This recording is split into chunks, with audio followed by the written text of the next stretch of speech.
Everybody, welcome along to our 31st Q&A, or 32nd. Need to check into this, but you're very welcome. So, some questions have come in advance. I've taken some more here that have come in on the chat, and I'll be taking them in order, okay?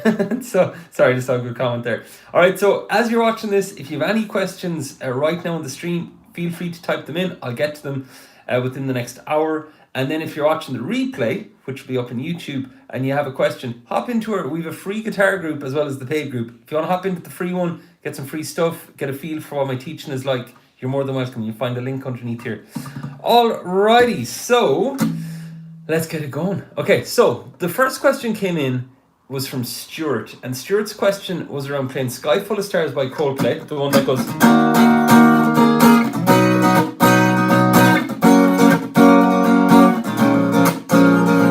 playing something like that.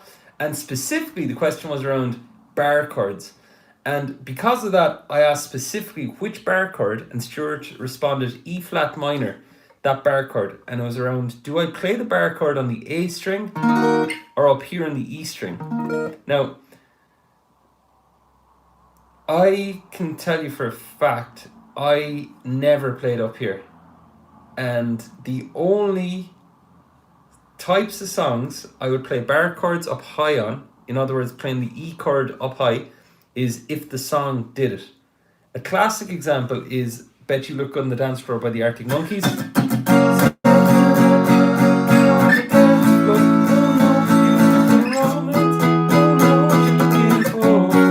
Like up there, you know. Hey folks, as you're watching on YouTube, if the connection starts to get blippy, let me know and I'll swap connections, alright? So that is the setup with the bar chords. So Stuart, I would play that E flat minor down here. I'm willing to bet that's where he plays it. And also the other reason is just I generally don't play bar chords unless it's in the song. I don't play them past the 10th fret. Two Princes by the Spin Doctors. That Prince is near before you, just go ahead now. That high sound, or Madness, do you know that sort of stuff. So hope that helps. And now in terms of the movement, the key thing with it is just to focus on the chord shape and then focus on the next change, right? So just keep an eye on that, but definitely do the lower one, all right? And with bar chords, with any chords, if a chord is unclear, spend time on that first. If it's a chord change that's causing a problem, identify the chord change and drill that by playing one on each. Okay, so in order of importance, it's chord shape. If that's a problem, isolate it, practice it. Chord change, isolate that and drill it. If it's the chord progression you're getting up to speed, then just slow that down and play it slow and steady and build the whole lot up. Hope this helps. Alrighty, who else have we got in the house here? Thomas, come on, you haven't broken fingers yet. Yes, good. That's our goal. Finger picking this month. Finger picking journey this month. Brendan, that's okay. That's all good. Andy, what is up? Welcome in. I seem to go on a bit. I'm going to fix that. Thank you so much. Okay, to give you a heads up, I'm swapping connections here on YouTube. It may get blippy for a second or two, but it'll come back. Okay, so just give me 1 sec. Alrighty. Okay, so hope that's better. The next question came in from KMAS, and it was from around, would it be worth to get an electric when I'm still intermediate on acoustic? Yes, totally, I would. The reason is because on acoustic you hit certain walls, with like bar chords being one prime example, or strumming, or hitting that intermediate stage problem of, well, you know, I'm playing, but I don't know, am I improving? I don't know what's going on. Now, of course, the answer isn't to bounce away from that and to buy an electric, but if you know you could keep both on the go, you could find that you'll end up being able to maintain both. Push ahead on acoustic and maintain on electric. And there's a lot of crossover. Like, for example, playing bar chords on electric is generally easier than acoustic, so that could benefit the confidence and the ability to do them on acoustic. I will repeat though, do not go out and buy an electric just if you're hitting walls on acoustic. Because I have seen players who bounce back and over between both and then buy bass and then buy drums, and they'll be able to play a bit of everything and never have like gone into the depths of those things that stop them the most, being bar chords and strumming. All right, hope this helps. And then, do I play any U2? That question came from you, Max. Okay, who's on YouTube? Yeah, I do. Yeah, I do play U2. Yeah. In terms of what songs I'd recommend, I'll basically share a few cool U2 ones to do. Or that's a lovely one for picking. One for easy open chords is With or Without You.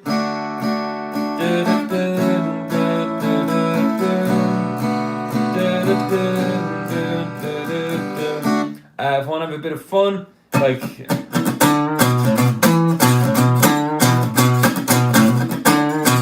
discotheque's always good. And power chords, then the last one I do is a Walk On. And the darkness is too deep,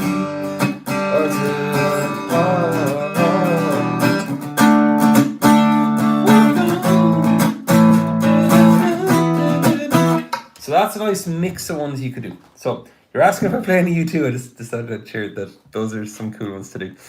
Okay, so next question came in. Let me see. A request to play Rockstar. Did that earlier. Hey there, thanks so much, Stairway to Guitar. Appreciate it. Okay, Max. Yeah, okay. Question. Can I please play? Give me 1 second here now. Can I please play that Sweet Dreams intro? It's not as smooth. Okay, so this is a question from somebody trying to learn. Sweet Dreams are made of these intro, and it's not sounding that smooth. Okay, so I'll play it once.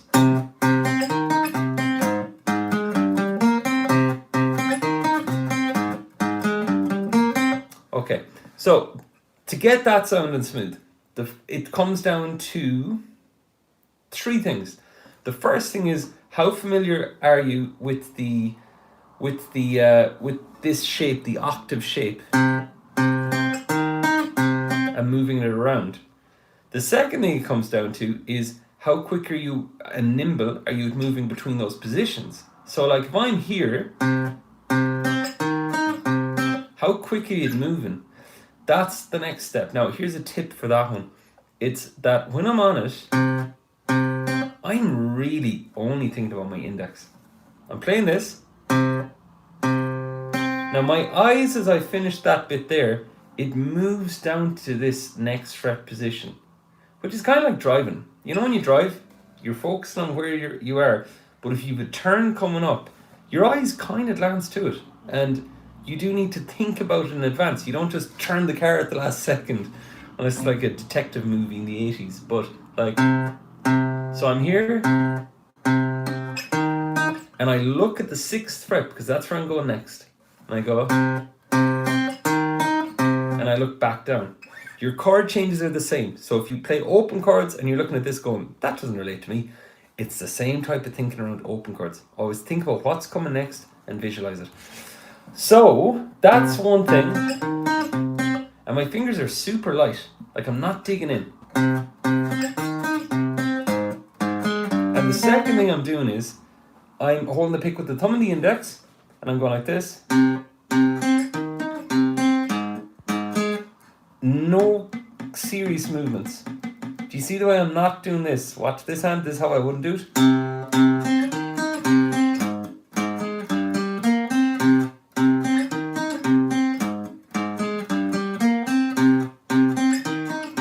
See the way that like that it isn't going like that.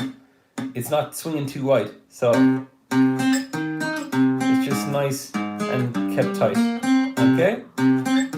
Now, the next thing about that is, I just want to see, hey Dan, what is up? Welcome along. How are you keeping? Well done on the finger picking video. Brendan, I don't know. Oh, I've listened to it. I can't remember how it goes though. Swear to God. I do know the other one. Personal Jesus, I remember that one. Thomas, take care. Okay, we'll see you in the group tomorrow. Okay, come on. So that's where I'm going with that, right? It's nice and light, and the picking. So if you're picking anything on guitar, it's not about how fast you move the hand, it's about how how close you can stay to the string after you pick it. Okay, now in Sweet Dreams are made of these. That's a lot of stuff going on all at once to watch. So here's how you prioritize it. You basically take the first one,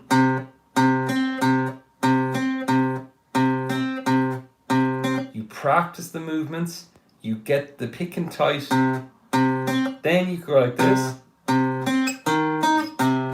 you drill that bit, kind of like chord changes, going back and over, and then you start stacking them. Okay, so that'll be some tips on how to play Sweet Dreams are made of these. Good question.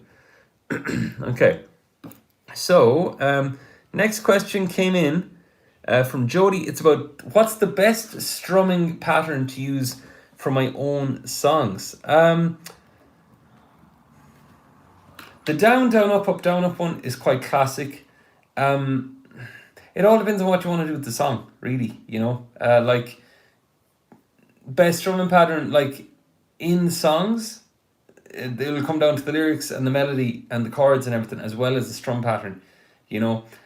So the down, down, up is a good one to do, you know. But definitely learn at least 3 to 5 strumming patterns. That's a nice foundation to have, and there's a ton of unique ones you can learn then, you know. But definitely start with those. All right. Let's see. Okay. Any other questions? Okay, we're going good. Hey, you're welcome. Stairway to Guitar. Epic username. Alrighty. So, hey Dave, welcome along. How are you doing? Edward, what is up? How are you doing? Okay. So, now, those are a few questions that came in and that I've answered. Now, basically, there's 1 or 2 bits I'll teach today as well as more questions come in. Okay, so is there any topic you'd like to see me dive a bit deeper on today? Because we're through with the questions right now, so I can get into any topic you want, as long as it's not like jazz. That's completely off limits, or classical guitar. All right, so have a think there. Is there any way you'd like this to run? If not, I will start guiding us down a different direction.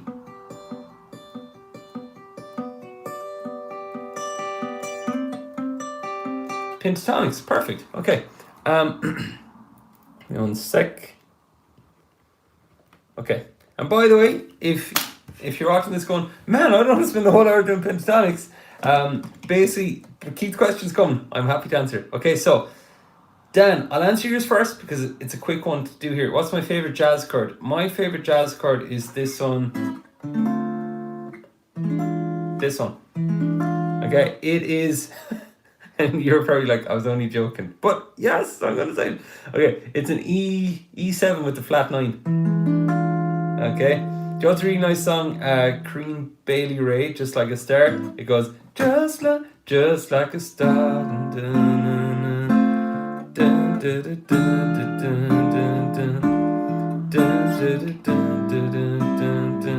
Some lovely chords.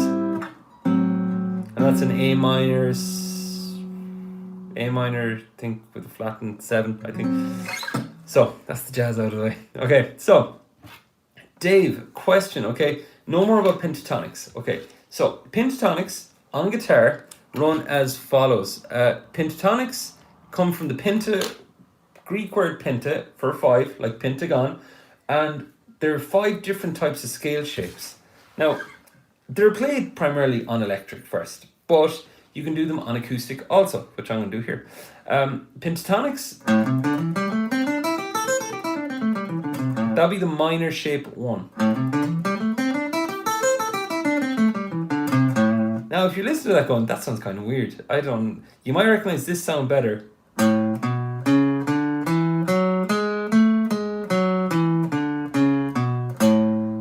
Right? But this sound, and that's where I'm going to play a few tunes here, just get your ears into the sound of pentatonics, because most songs use them. Here's a riff that uses a pentatonic. Bon Jovi, Living on a Prayer. Beat It, or Billie Jean. And if I go...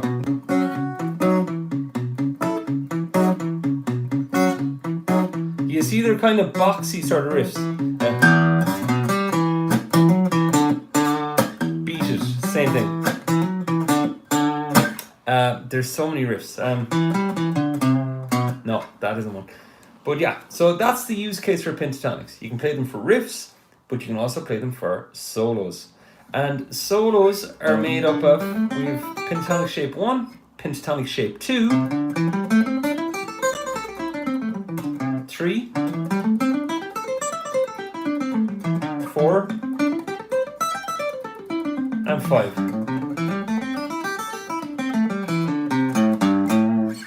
So these 5, and as you spotted, they stretch the whole length of the fretboard. Now, the thing about the pentatonics is that there's a whole lot of info there in one go. And the fretboard, if you're not used to playing all over the fretboard, you're going to have 2 major questions. The first question you'll have is, what fret, where am I? What fret is this one? And that's where the dots come in handy. But the second question is, what can I do up here? Like, what's the point of knowing this pentatonic? And when it came to it, my teacher shared with me, he was like, well, Slash uses them, Thin Lizzy uses them, all the bands I was into use pentatonics to play their solos. And I didn't want to learn them because I didn't like the idea they were called pentatonic scales. And that word scales, to me, meant boring because I'd done scales on other instruments. But where it came really good was that I did what I was told. I learned them on guitar. And all of a sudden in solos, I started playing solos and I'd suddenly go, wait a sec, that's that pentatonic box. They're called boxes as well. Like here, that'll be one pentatonic box. And I began to notice that all the solos I learned, the more I practiced pentatonics all over the guitar, the more my solo vocabulary improved. And the more it improved, the easier it got to learn solos, because if I spent half a day doing this,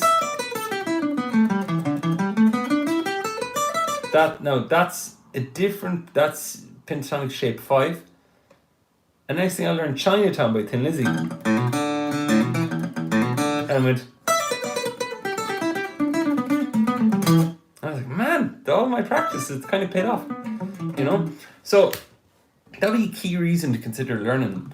If you're on acoustic, I wouldn't touch them with the barge pole unless I'd have my open chords with strum patterns, with bar chords, and 1 or 2 basic things learned first, right? Because they're not designed to be done on acoustic that well. I learned them on electric, and I came to acoustic with the head knowledge and the finger workings of them, so it helped. Alrighty, so that's a bit about pentatonics in terms of, so that's about why they matter. In terms of which ones to learn, I would learn shape 1 first of all, and I'd learn shape 4.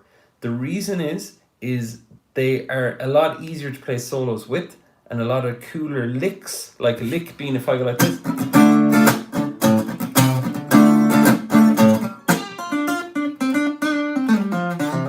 Like, it's way easier to play it in shape 4 there.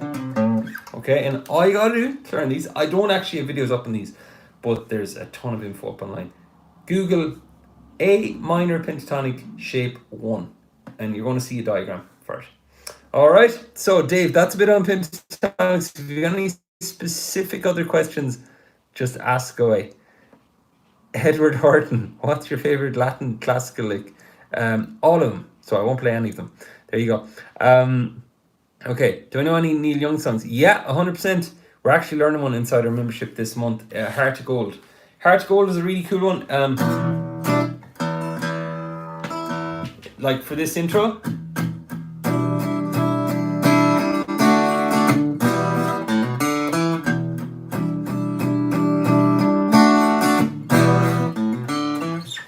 That's a cool one. Another good Neil Young song is Rockin' in the Free World. Keep on rockin' in the free world. That's a cool one. And then an unusual one. Do you know the one he had with, it was Crosby, Stills and Nash? No, I'm mixing that up. I'm not sure today if you do this one.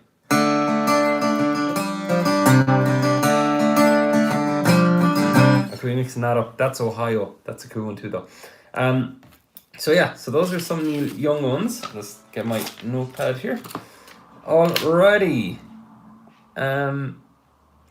But a tip, right? A tip for learning songs for any artist, because I get what it's like to go on YouTube and to look up stuff and then to be faced with the whole thing and going, I hope this song isn't too easy or too hard, and then what to do if it isn't. So a tip would be as follows. If you're into Neil Young, take the risk of going on YouTube and entering easy Neil Young songs. It's one of the most suggestive, not even subjective things ever, because what's easy, and like a lot of people title their lessons as easy, so people click. But what makes it easy for you personally, no matter what stage of guitar you're at, is you go in and how many of the chords do you know? And if you know all of them, that's a great check mark first. That's like, yes, I know all the chords. There won't be chord problems. Second question though is, how fast do the chords change? Because here's an example. Scenario 1. I open Happy Birthday and I go, it contains A, D, and E. And it goes at this tempo. Or they change this often. Happy birthday to you. I'm like, not too bad. But then Me and Julio Down by the Schoolyard by Simon and Garfunkel is A, D, and E as well. But it goes like this. The chords change way faster. So that's the next check. You go in, how many chords do you know? If you know most of them, I would only add in 1 or 2 new chords per song if I was learning it, and only slight adjustments. And second thing is, how often do they change, right? Are they nice and spaced out? Third thing is the tempo. How fast does the song go? Because the song might even contain spaced out chords, but if it moves really fast, that's still tricky. The next stage is, and if it's ticking these boxes, I kind of move to the next thing. The next thing is the strum pattern. The strum pattern comes later on, because when you think about strum patterns, you can simplify them, you can adjust them, you can do different stuff with them. But the chords, you kind of got to play most of the chords that are there. So that's why the strum pattern comes, or the finger picking pattern, okay, or the picking pattern. The patterns come after that. And then after that, if I get all those, I tend to look at the song and kind of go, is this one I'm going to play soon? Or is it one that I'm going to play next month? Or might it be a year away? And you kind of just make a quick little guess. Because depending on the sections in the song, you want to break them apart and break them into mini projects. All right, so those are steps. You mentioned Neil Young, but just in terms of yourself, and the more guitar players can learn to think how teachers think, I think the easier your guitar playing life gets, because you start to take that head knowledge into what you're doing online. All right, hope that helps. Okay. Yeah, Dan, yeah, get on the chord, man. That's the only song I use it in, and I don't even play the song that often. Which Bossa Nova? Oh yeah, Bossa Nova. Bossa Nova is that do you remember that? Anyone remember that Brazilian football ad in the World Cup where they're in the airport? That's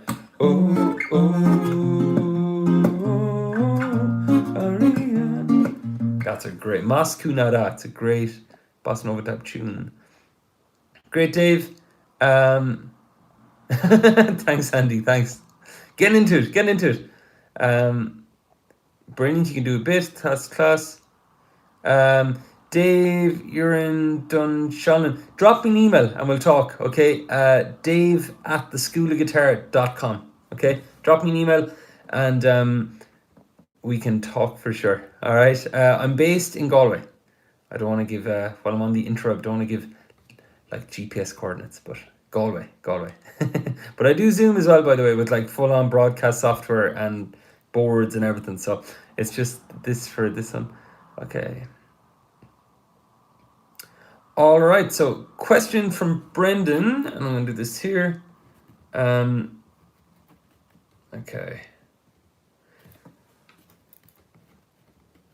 There we go.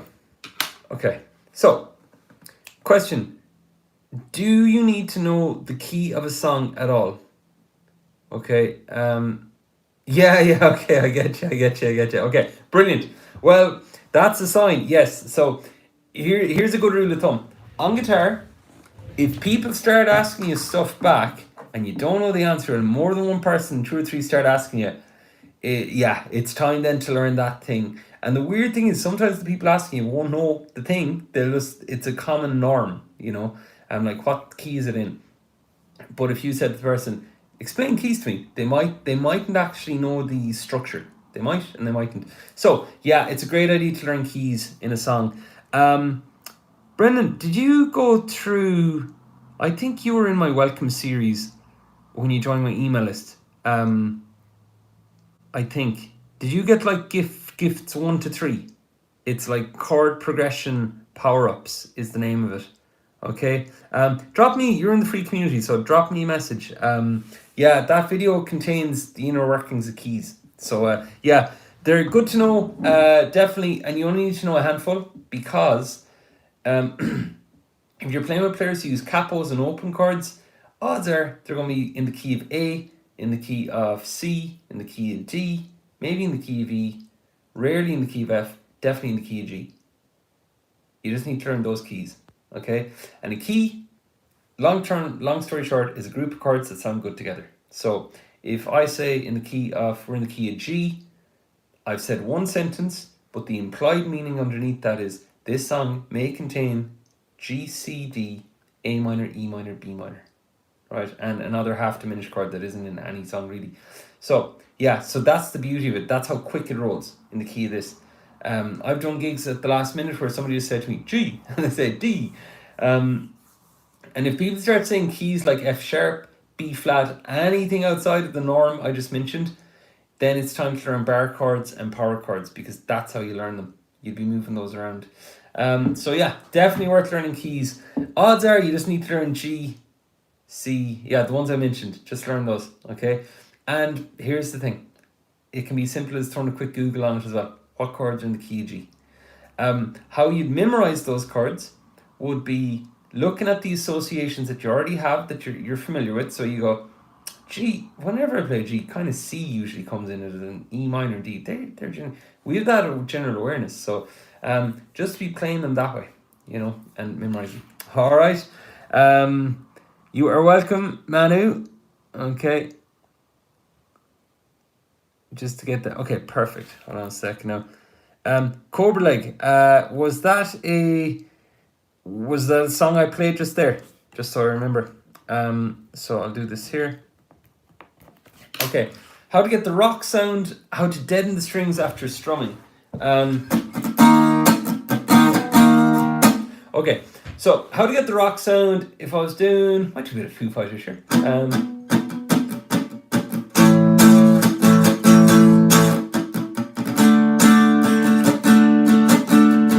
Okay, I'll do that. I'll do Learn to Fly.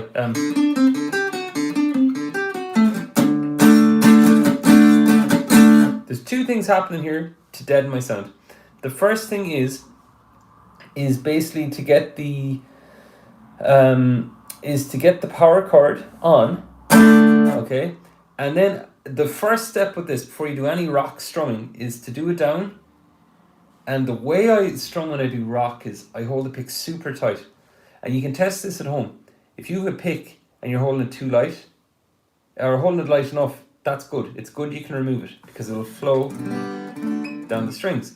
But if you hold it tight, like this, and if you go... Now notice the attack in my hand. You see, did that? And there's tension here. And there's meant to be because I'm doing rock. Right, that gets the snap. Then to cut out the snap, to deaden the strum, I relax this hand. See the way? This hand did nothing. This hand does it all. Now, how I'm doing it is, after you strum, you've got, the instinct here will be to stop straight away, and this might happen. So you got to let it ring out long enough. Here, let yourself hear it, and then stop, like this, watch. And all I'm doing here, I'm not lifting off, I'm just kind of relaxing the hand. When I relax the hand, it deadens the strings. Right, and then over time, the more you play, you get quicker at closing the gap between doing the hard strum and cutting it out. Alright, so that'll be one. Now, the last thing about this is, for now, of this bit, is I'm doing a good job at caretaking strings. I'm watching out that I'm not like if I hit it, I'll do it again. I'm going to let everything ring out and watch this hand only and notice the change I'm going to make to go from everything sounding out to cutting out those extra strings. So here we go. You see the movement was from here, and watch, I locked it back. And see the index travels to the bottom, but it's not pressing. So here's the cool thing. If you can play bar chords, you kind of have to go back to remembering what it's like to play dodgy bar chords that muted the strings. But if you haven't played bar chords, or you've tried to and they're not coming out clear, that's kind of what you're doing with this. You're doing a power chord shape and you're relaxing the hand. All right, hope that helps. And hey, if you're Cobra, like if you're not in our free community, hop on in. All right, there's some good stuff in there. You'll find it at theschoolofguitar.com/free. Okay. Oh, cool, Dave. Thanks. Dan, appreciate it. Thanks, man. Thanks. Okay. Brilliant, Brendan. That'd be class. That'd be really cool. Yeah, so for any who are like going, well, what's your thing? I do teach privately, and we have a paid community. It's only like $29 a month, and if you want to hop in, we do weekly Zoom calls where we go and practice together, and we share what we're doing. And there's guitar. There's I don't know how many guitar courses, 9 guitar courses, and currently doing a finger picking course right now. So if you want more info on that, just go to theschoolofguitar.com. Now, can you solo over Zero Sum Groove by this dude? I might do that at the end, Tyler, okay? Because I know I'll take a few minutes to try and find it, okay? And it might be a nuts thing to solo over, which I won't be able to do, and at least then I can end on that sad note. So, question from Dave, okay? So, yeah, let's dance, go for it. What about a bot songbook? Someone with the cap on the first, yeah. How do you play D with C bass? Perfect, okay, perfect. So, the setup with this, let's dance. If I go like this, I would play D with the C bass like this. So I'm on D, and then I would make my D with these 3 fingers. These 2 are normal, and then I put my pinky on the 3rd fret there, right? So that's my D. And the reason we're doing this is so that we free up the ring finger to go to the 3rd fret to make the C note. So I'm on D, then I move up to the 3rd fret here, and strum it from the 5th string down. Alright? Now, here's the thing. It'll take a while to get used to that, and that's a good pointer too. If you're ever bored with the open chords, basically just, it's good to play them with different fingers, you know. I did that at one stage where I learned all the 10 main ones. I was bored out of my mind, and bar chords were taking a while to come. It was in 1 week, and then I just started messing around, you know, and it gets used to it. It's good for unlocking creativity. Okay, hey Matthew, what is up? Welcome along. All right, so let's check here. Okay. Playing a chord with one finger. Question around playing a chord with one finger for rockabilly. I haven't played much rockabilly. I played a bit of Imelda May, which is kind of rockabilly, if I'm right or wrong. But playing a chord with one finger, like if I was to think, Imelda May,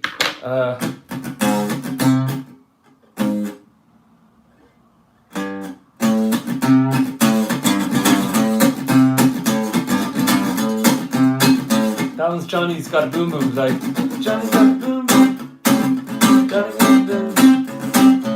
Okay, so if I'm playing that with one, I tend to play the bass notes as well, but I'd generally use this to play my one fingered chords, and I do it across the 5th fret of D, G, and B. reason is, see the way I can lift it up and down?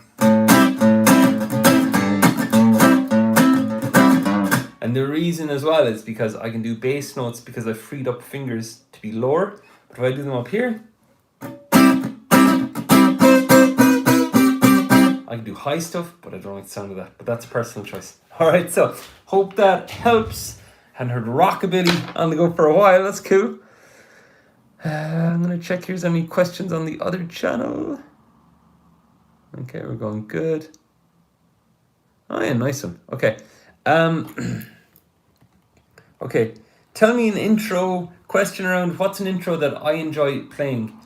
My favorite intros are the ones that crowds tend to know. That's how I kind of get a kick out of intros. I do love Romeo and Juliet because it's like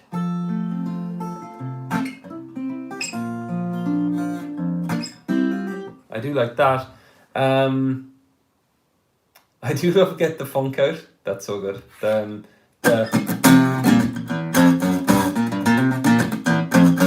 By Extreme. That's really cool. Yeah, so those would be two. Okay, Fear of the Dark, of course. Love that one. Got to play that live once. That was fun. Okay. Question around playing Riptide on metal strings. Okay, so what I'd say there is Riptide, in general, you can play it on any types of strings, but if you're watching videos online and you suddenly go, oh man, I'm seeing all these videos of people playing it on nylon strings, I must not be able to do it on metal strings. Apart from bending and some like stuff, like you can do a lot of stuff on all types of guitars. So just keep an eye on that, okay? Okay, any other questions, crew? We've 20 minutes left. I'll take a drink here. Okay, I want to throw a quick look in here.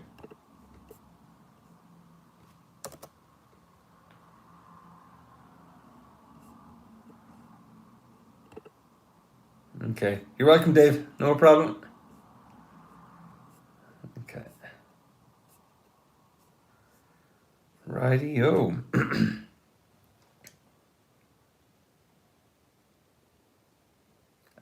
Just I'll expand on the Riptide one there, just because, yeah. Riptide. So like, if I was playing it, I'd be up here, capo 7th fret, and I'd be going.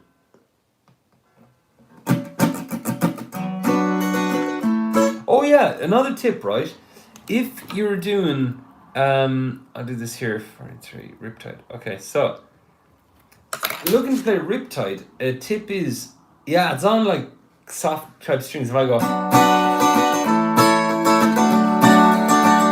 yeah, it's like harsh. But if you go over the fretboard,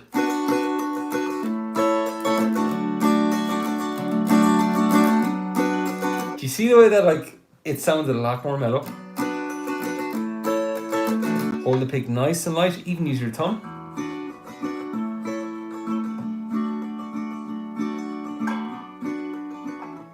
Right, so that's one way to play Riptide. Generally, the more you move up here, the mellower the sound on your guitar gets. The more you move here, the more we get into the, what's that tune?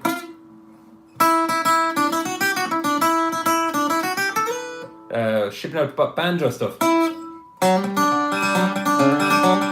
That sort of stuff, right? So you go from harp to banjo on guitar. That's why it's the best instrument ever.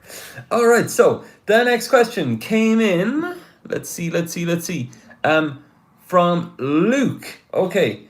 I'm gonna do this here. Okay.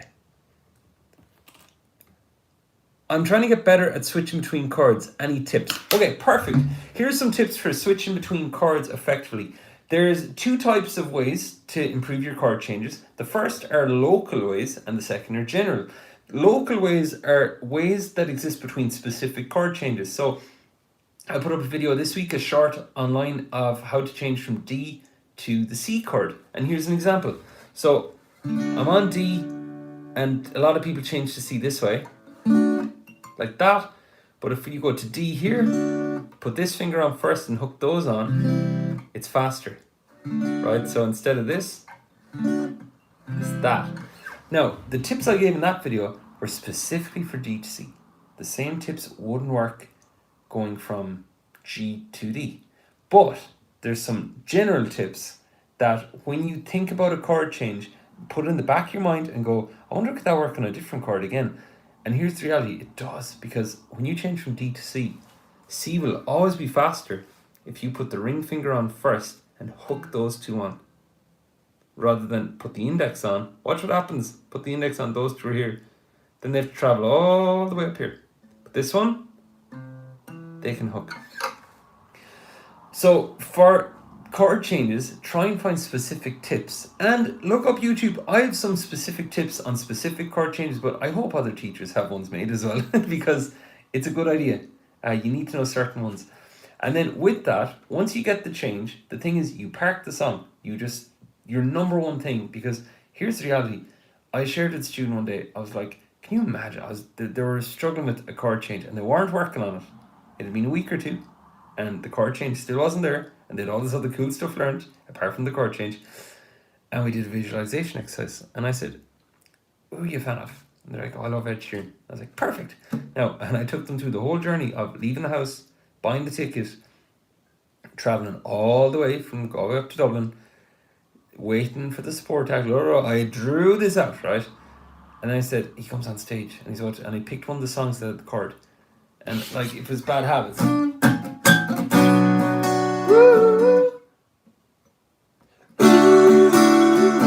they're like, the crowd is pumping, and it's going good. Next thing, woo, woo. And I said, could you imagine 3.5 minutes sitting through like every slow chord change, and then you're pumping, and that's what happens. We forget about the chord change. So what you got to do is you got to make that chord change the number one priority to sort out, because it's the one thing that can jam a song. It's the one thing that can absolutely wreck a song. And that's not to say don't play it until. It's totally okay if you're playing a song and the chord change is a little bit behind and it isn't fully there yet. Yeah, go for it. But if it's been more than 2 weeks and you're still like giving out about a chord change, it's a sign just to just if I said one day, just dedicate one day to nailing this chord change and you never have to think about it again. That's how important to put it. Because the only players that talk about the important or chord changes are guitarists who are in the weeds doing the work, right? Like yourselves. Nobody I've ever heard has been to a gig, and when I've asked them, how's the gig? And they went, oh, it's really good. Oh, Beyonce's guitar player, his chord changes were so fast. Ed Sheeran, his chord changes. Nobody talks about the chord changes, but there's what make everything. So that was my tip for chord changes. I'm going to get off my little chord soapbox here. Make it the most important thing. Google specific chord change tips for specific chords you find tricky, and then start remembering those or write them down, and after a while you start to log them. Okay, and I promise you, your fingers do get to a stage where you'll find automatically you'll be able to do the chord change. Your fingers will speed up in general as well. All right, hope that helps.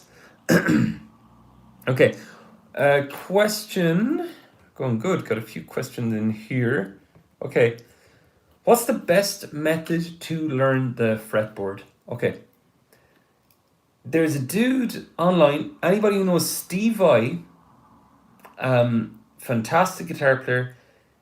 One of his guitarists who was in his band for a long time, his name is Dave Weiner, Weiner, okay? And if you look him up and look up the word fretboard, he's a brilliant video on the notes on the fretboard, learning them. And he talks about it like, if you don't know what they are, it's kind of like driving with your lights off at night. It's kind of like hard to know what you're doing. So that's one video I'd say worth checking out. But the caveat, the thing to watch is that you only need to learn what you need to know for what you want to do. There is no point learning all the notes all over the place if you're not going to use them. Because if you don't use it, you lose it. And so it has to be stuff you're going to use. So the best way you could go about it is, if you've learned a few riffs, if you've learned a few scales that you already play, that you already use, go and Google what are the names of those notes. Go and Google different theory around that, because at least you're using it and now you can put names on things. And the key thing about the fretboard is it's for understanding and communication. Like Brendan said earlier about somebody asking him keys. Like for example, here's a great example. If I go like this, if I go, don't know why I'm playing this, and I play that in a group, and a guitar player goes to me, what's that? And I go, oh, it's this. And they go, cool, and then they try and find it, and they play it. But then a piano player's in the group, and they go, what's that? And I turn around to them and go, it's this. That does not mean a thing to other instruments. Because now we're in ear territory, and they have to figure it out by ear, and that can work for players. But the quickest way to work is to go, the notes are F, E, D, F. Once you can name the notes, then anybody can join in, right? So that'll be one thing about the fretboard. Hope that makes sense. Can you please play something related to Pirates of the Caribbean? Oh, is the Pirates of the Caribbean the one that goes...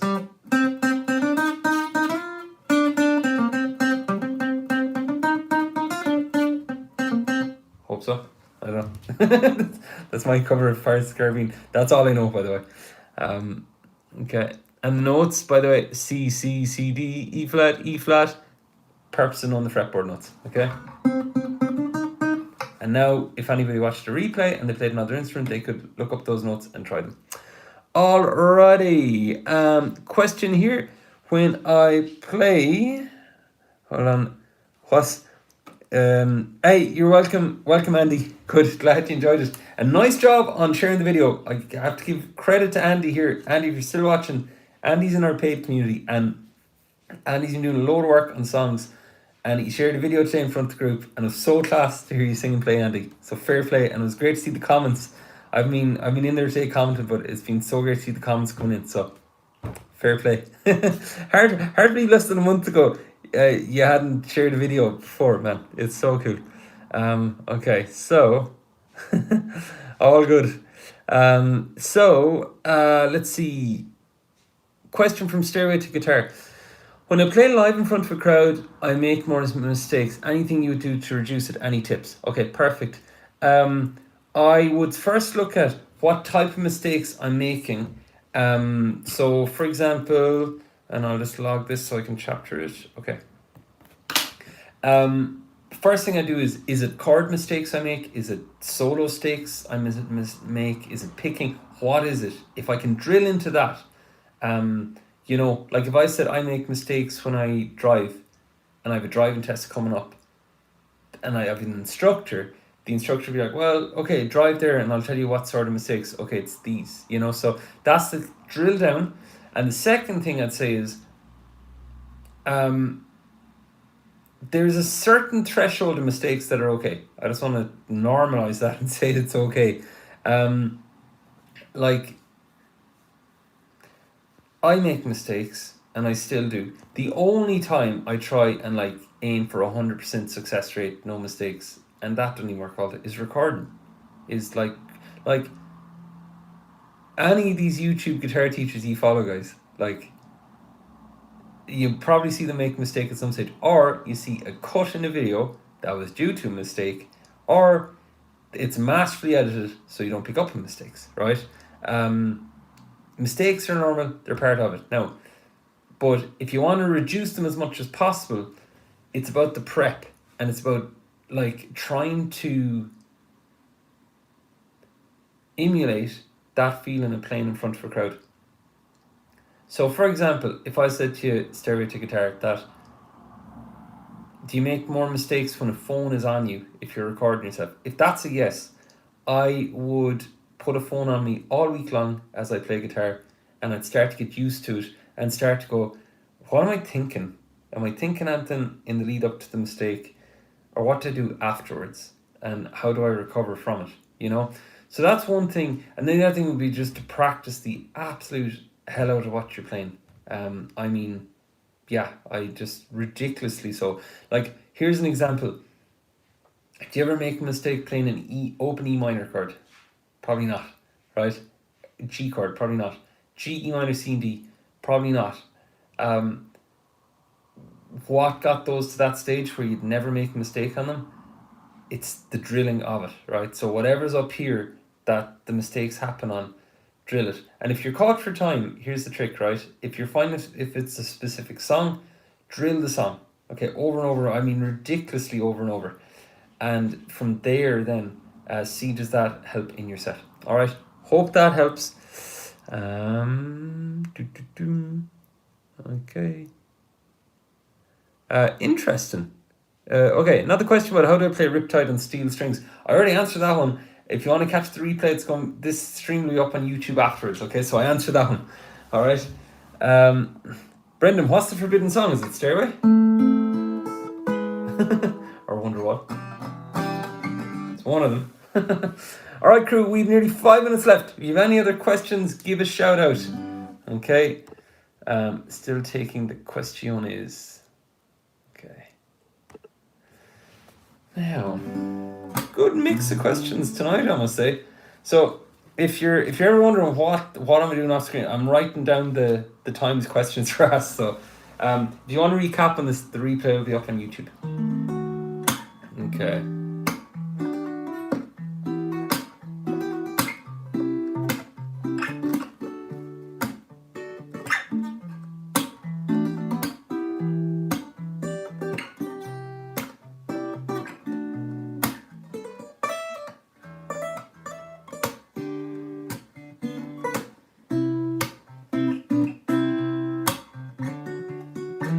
Actually, these are the nice chords I was at lately. Just, I'll share this quick while waiting for more questions.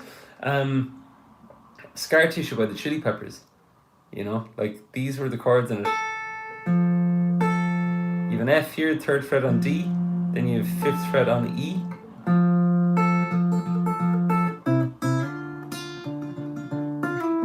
Such a nice one. Anyways, sorry.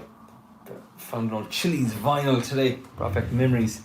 Alrighty. Okay, we have 3 minutes. Sometimes this is where like some killer question comes in at the real end. Hey Aaron, what is up? Okay, so I say killer question, the question comes right in. This is good. Yeah, perfect. Okay. Question from Aaron. Do I have any tips for palm muting? Okay, specifically for songs like Sweet Home Alabama. Thank you for the song example of that. That's good. Okay, here's the tip. Without it, with it. Okay, so keep an eye here on this hand. That's the first thing. That's where my palm is on the bridge. It's not covering the black dots. It's just over here at the edge, okay? And that's the first step. No other notes. If this isn't working, nothing else will. And I just have the chord shape ready. When you go to palm mute, you gotta lean on the string, just rest on the string with your palm, of course. And you do testing. You start here, isn't working. Working better. Okay? So you see there as I move towards the end, and you gotta find that sweet spot. Okay? Yeah, I forgot about that one, Brendan. Sorry. Strategic. Okay. Okay.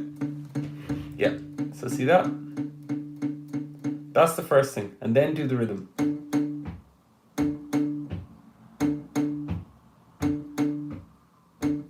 Okay? And you do that a ton until it feels as normal as putting on the D chord. Then you go. Now what I'm doing here is, watch very closely this hand. I don't lift my hand up because there isn't time. But I do change the angle like this. See the shape in the hand the way it was here, and the palm will give it away. Okay, watch this. It was here. See the flip on the strings? It just lifts off like that. So that's the movement. My pinky's at the bottom too. And that's what I do. So all together.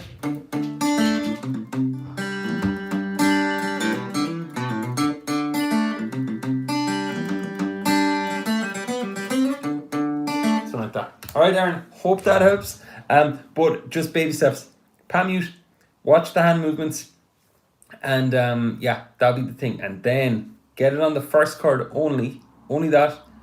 Keep that unit intact, then move to the next chord. Alrighty, good. Okay, I'll put up this song. What is this song? I am full on expecting some Dragon Force-esque backing track here. Zero Sum Tyler Shep music backing track. Jeez. Okay. Nice one. Yeah, Aaron. Good. It'll be great to see you on the call. All right. So you're very welcome. Give that a go. Oh, what's Zero Sum? No, there's something weird here now. I'm not finding it. Tyler Shep music.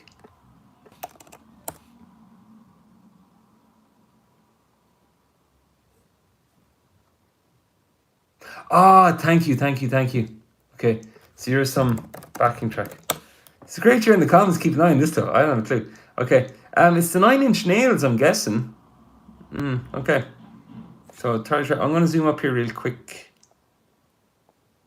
Can you solo over? Ah, thank you. Okay.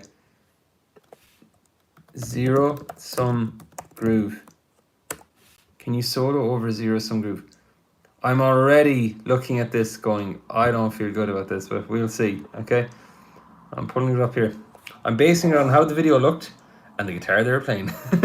So let's have a look.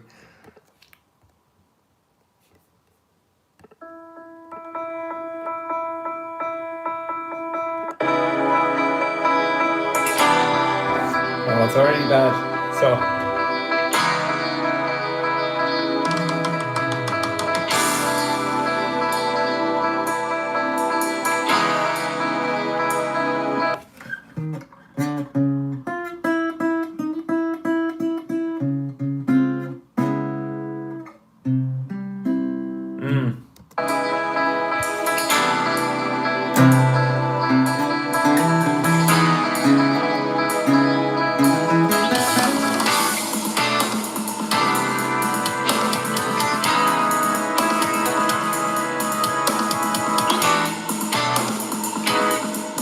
no, that's a no. I'm not even going to try. Yeah, so that the story of that is, right, here's why. I primarily play pentatonic minor scales and blues scales. This, whatever the hell's going on in the background with the chords, there's different scales and modes to be used, which I haven't learned. So, but it sounds lovely, I'll say all the same. My spidey senses were tingling well there. I was like, this sounds like something as a no. Okay, so let me see. So to finish out, I'm gonna take one more question. Okay. Oh, I just saw here. Okay, brilliant. Okay. Quick question. Do you know any songs from South Asia, Hindi or Tamil, etc.? No, actually. If you've any, Stairway to Guitar, you're on Instagram. If you've any you'd recommend, can you DM them to me? I definitely have a listen because I just haven't listened to too much. Okay, shout out to Travis Pickin. I have finger picking stuff up on YouTube. If you want to get into that, that'd be really good. Okay, and then really cool. Akeen, you're very welcome. Okay, last question I'm going to take. Okay, is it possible to do a quick breakdown on arpeggio picking? I was actually teaching them today. Had a student sit in grade 7. Yeah, sure, 100%. So arpeggio picking can be anywhere all over the shop. And by the way, that back in that Zero Sum Groove thing there, I'd be arpeggioing that up once I had the chords, because once you get arpeggios, you can play along with like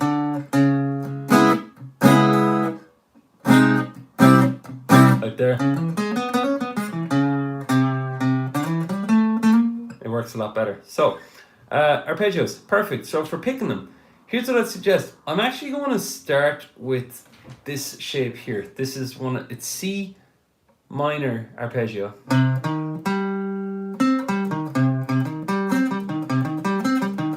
Right, so for picking them, what I suggest, Keen, is I would pick down and up, of course, but I would practice primarily crossing the strings. So watch this.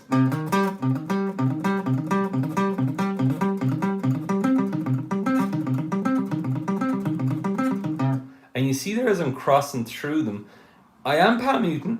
I've palm muted most arpeggios. I just don't like the ringing out of them, so I palm mute them. And I'm basically any string crossover. That's where I place most of my focus, because that's mostly where the picking could come apart. Okay. Right, and then the other part of it is, if I was picking these types of arpeggios that go here, I do. Again, it's keeping the picking tight to the strings. And I used to just set a metronome. I used to literally just set a metronome. And the key thing is that you start at a slow tempo, and because of that, you can focus on your picking, get the string crossovers, steady tempo until it feels easy and natural, then start to crank up the tempos. The tempos are important, especially arpeggios for a metronome use, because that way you can keep a log of basically, like, if you like training running, like some runners log their miles to see improvements in distance and things and performance. Use a metronome, you can track your tempo, your speed, and how long you're playing them for. All right, hope that helps. Okay, so folks, if you yes, brilliant, do indeed. I'd love to see that DM. Thank you so much. Okay, I'll get on that afterwards. Okay, no worries. Okay, folks, I'm going to call it there. Thank you so much for joining us this evening. This stream, members get priority on questions, of course. And if you have any questions at all, to ask anytime. And those of you who are in our paid membership, I'm going to see later on. I'm about to check in on some comments. So keep it going. We're actually at a finger picking journey for July this month. It's been fun. We're working on dynamics. We're working on tone. And hey, if you have an interest in finger picking and you want to hop in with us, it's not too late. We're only on like day 5 and all the days are still there. So if you want more info, just check out theschoolofguitar.com. There'll be a request invite there. All right. Thanks again for joining, and I'll see you in the next one.